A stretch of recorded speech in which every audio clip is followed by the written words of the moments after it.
Hello everyone, आज है 2 जुलाई और आज इस वीडियो में हम बात करने जा रहे हैं फेडरल बैंक के बारे में। देखिए, देखा जाए तो फंडामेंटली तौर पर ये कोई ख़राब बैंक नहीं है, अच्छा बैंक है। लेकिन जब भी ये कोई बड़ा मूव दिखाता है उसके बाद लंबे समय तक कंसोलिडेट करता है। बातचीत करेंगे वीडियो में कि 126 रुपये के आसपास शेयर ट्रेड कर रहा है, खरीदारी का मौका बन भी रहा है कि नहीं। देखिए, वीडियो को शुरू करूँ उससे पहले अगर आपने अभी तक चैनल को सब्सक्राइब नहीं किया है तो प्लीज़ अभी इसे सब्सक्राइब कर लीजिए, क्योंकि आगे भी बहुत सारे वीडियोस हैं जो आपको काफ़ी ज़्यादा हेल्प करेंगे। तो 126 रुपये का शेयर है, तकरीबन 3-3.5% की तेज़ी हमने यहाँ पर देखी थी। और पिछले एक महीने में अगर हम देखें तो पिछले एक महीने में जहाँ था वहीं पर आ गया, लेकिन इस बीच 127 से गिरावट दिखाकर 121 पे गया, वापस 2 ही दिनों में पूरी गिरावट रिकवर कर गई।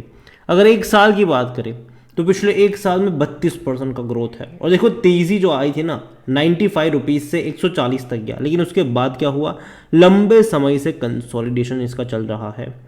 9 नवंबर को, पिछले साल 9 नवंबर को ये तकरीबन 140 रुपये के आसपास ट्रेड कर रहा था। तब से लेकर अब तक अगर हम देखें तो कंसोलिडेशन वाला फेज़ है। और हाँ, जब भी 121-122 की रेंज में गया है एक तेज़ी देखने को मिली है, और जब भी 130 से 140 की रेंज में गया है प्रॉफिट टेकिंग देखने को मिली है, गिरावट देखने को मिली है। 5 साल का भी अगर आप ग्राफ देखोगे तो 55% का ग्रोथ है।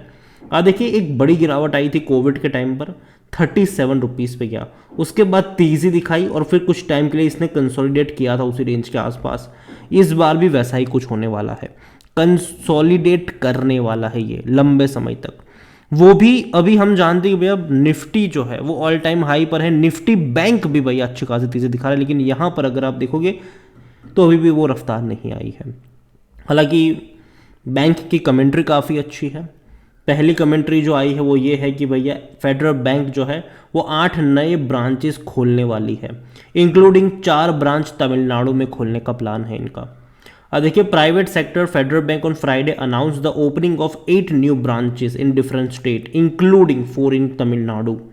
तो यहाँ पर जो न्यू ब्रांचेस लोकेट के अगर हम बात करें तो एक तेलंगाना में होने वाला है, एक मैसूर में होने वाला है, एक जो कर्नाटक में है, और उसके बाद राजस्थान में भी है, तमिलनाडु में भी है। तो बड़े पैमाने पर ये अपनी ब्रांचेस ओपन कर रहे हैं, जो कि अच्छी बात है, ठीक है, अच्छी बात है ये। While this addition the bank expand its network to better serve customer in a diverse geographical across the country, ये इनका कहना है। The new branches will offer a comprehensive range of banking products and services including personal banking, business banking, loans, saving and current। तो देखो, simple सी बात है, ज़्यादा branch खुलने का मतलब है ज़्यादा पैमाने पर बिजनेस को एक्सपांड करना। जहाँ तक फेडरल बैंक की अगर हम बात करने जाएँ तो वॉल्यूम इनके अच्छे थे, और यही वजह थी कि शेयर में भी आपको तेज़ी देखने को मिली। 1,75,00,000 से भी ज़्यादा की क्वांटिटी में शेयर ट्रेड होते हमें नज़र आए थे कल के टाइम पर। इतना ही नहीं, अगर बात करी जाए कंपनी में तो according to Moneycontrol user कोई भी खरीदने की सलाह नहीं दे रहा, कोई भी बेचने की सलाह नहीं दे रहा है, हर कोई कह रहा है होल्ड करो। मेरा भी सेम वही है। मुझे लगता है कि देखो, बाइंग के मौके नहीं है, ना ही बेचने के मौके हैं, होल्ड करने के मौके हैं। हालांकि हाँ, ये ज़रूर है कि भैया तो खरीदारी कब करें, तो उसके बारे में भी इस वीडियो में आगे हम बात करेंगे।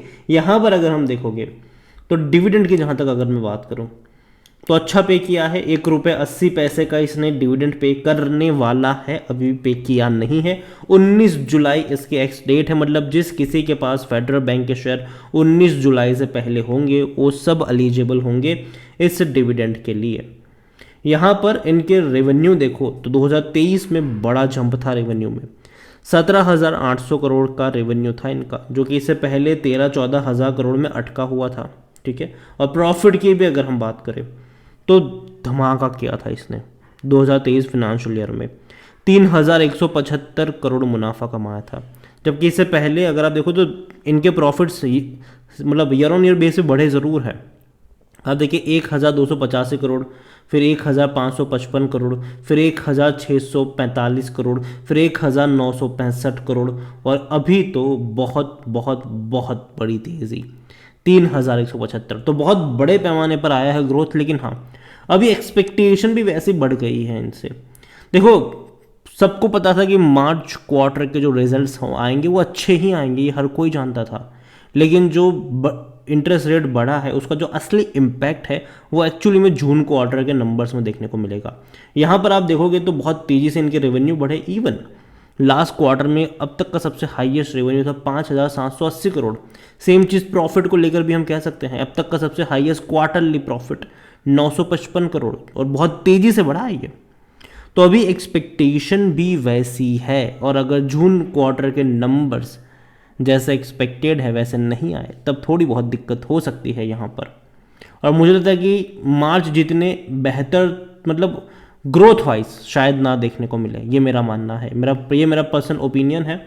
यहाँ पर अगर बात की जाए फेडरल बैंक के बारे में तो देखो महंगा तो नहीं है, 8 का इसका पी है, सेक्टर पी 15 का है, 86% एनालिस्ट कहते हैं खरीदारी करो। अगर बात करिए शेयर होल्डिंग को लेकर तो प्रमोटर के पास कुछ भी नहीं है, कोई प्रमोटर है सच यहाँ पर है नहीं, लेकिन बड़े बड़े फंड हाउस बड़ी क्वांटिटी लेकर बैठे हैं, जिनमें से म्यूचुअल फंड्स 33.59% की होल्डिंग म्यूचुअल फंड्स के पास है, डोमेस्टिक के पास 9.67% की होल्डिंग है, एफआईएल्स के पास 26.61% की होल्डिंग है, रिटेल और अदर की मिलाकर बनती है 30.12%, जिनमें से रिटेल इन्वेस्टर्स 14.42% की होल्डिंग लेकर बैठे हैं। देखिए ओवरऑल फेडरल बैंक कोई खराब बैंक नहीं, अच्छा बैंक है मेरे हिसाब से, लेकिन एक चीज़ समझिए आप कि जब भी इसने कोई बड़ी रफ्तार दिखाई है लंबे समय तक इसने कंसोलिडेट किया है, इस बार भी वैसा ही कुछ हो रहा है। आप देखिए बड़ी रफ्तार दिखा देता ज़रूर है लेकिन बाद में कंसोलिडेट करता है, गिरावट भी दिखाता है, बड़ी रफ्तार दिखाता है, कंसोलिडेट करता है, गिरावट भी दिखाता है। तो यहाँ पर भी मुझे लगता है कि शायद ऐसा कोई केस हो सकता है कि अभी भी शायद थोड़ा जो कंसोलिडेशन वाला फेज़ है वो यहाँ पर चल सकता है, और ख़रीदारी के मौके डेफिनेटली मैं कहूँगा कि एक बार इनके क्वार्टरली रिजल्ट्स जो है जून क्वार्टर के वो आ जाने दीजिए, उसके बाद हम यहाँ पर कहेंगे कि क्या हो सकता है, कि नंबर्स कैसे हैं। तो अभी के लिए मैं उतना ज़्यादा बुलिश नहीं हूँ फेडरल बैंक पर, लेकिन हाँ अगर आपके पास है तो रखे रह सकते हो। और अगर मान लीजिए कि यहाँ से शायद 130 से 135 140 के रेंज में जाता है तो वहाँ पर प्रॉफिट टेकिंग के मौके बन सकते हैं, प्रॉफिट टेकिंग के मौके वहाँ पर बन सकते हैं। फ्रेश बाइंग मेरे हिसाब से अभी थोड़ा सा वेट करना चाहिए, और एक बार इनके क्वार्टरली रिजल्ट्स आ जाए तब मुझे लगता है कि असली चीज़ पता चलेगी कि जो इंटरेस्ट रेट बढ़े हैं उसका क्या इम्पैक्ट पड़ा है। मेरे हिसाब से उतना बड़ा इम्पैक्ट तो शायद नहीं पड़ेगा, क्योंकि अभी भी देखिए तो भैया लोग खर्चा कर रहे हैं, ठीक है, स्पेंड कर रहे हैं, लेकिन उसके बाद क्या होगा वो देखना इंटरेस्टिंग रहेगा। और अगर मान लीजिए कि आने वाले दौर में शायद आरबीआई इंटरेस्ट रेट को कम करता है तो सिचुएशन ऐसे टाइम पे पलट जाएगी, फिर वो पॉजिटिव हो जाएगा, फिर बैंकिंग शायद दौड़ना शुरू कर जाएंगे। तो उस चीज़ के बारे में भी याद रखें। ओवरऑल अभी के लिए इतना ही कहूँगा, है तो रखे रहो। फ्रेश बाइंग की जहाँ तक बात है थोड़ा सा इंतजार करना चाहिए, ये मेरा पर्सनल ओपिनियन है। एक बार इनके क्वार्टरली रिजल्ट्स देख लो, और देखो मुझे लगता है कि जो नियो बैंकिंग सिस्टम है वो शायद बहुत बड़े पैमाने पर आने वाले दौर में बैंकिंग सेक्टर के लिए बहुत ज़्यादा इंपॉर्टेंट होने वाला है, और फेडरल बैंक उनमें आगे तो चल रहा है। इसके अलावा एक और बैंकिंग शेयर है जिसका नाम है IDFC फर्स्ट बैंक, 79 रुपीज़ का शेयर है, बड़ी रफ्तार इसने पकड़ी है। और अगर आप चाहते हैं कि मैं इसके ऊपर भी एक डिटेल वीडियो बनाऊं तो कमेंट में IDFC फर्स्ट बैंक लिखिएगा, जितनी ज़्यादा कमेंट आएगी उतना जल्दी वीडियो आएगा। वीडियो को यहीं पे एंड करूँगा, पसंद आया हो तो लाइक करें, शेयर करें, चैनल पर अगर आप पहली बार आए हैं तो प्लीज़ सब्सक्राइब करें, और फेडरल बैंक के बारे में आप क्या सोचते हैं वो भी आप मुझे कमेंट में लिख कर बता सकते हैं। Thank you.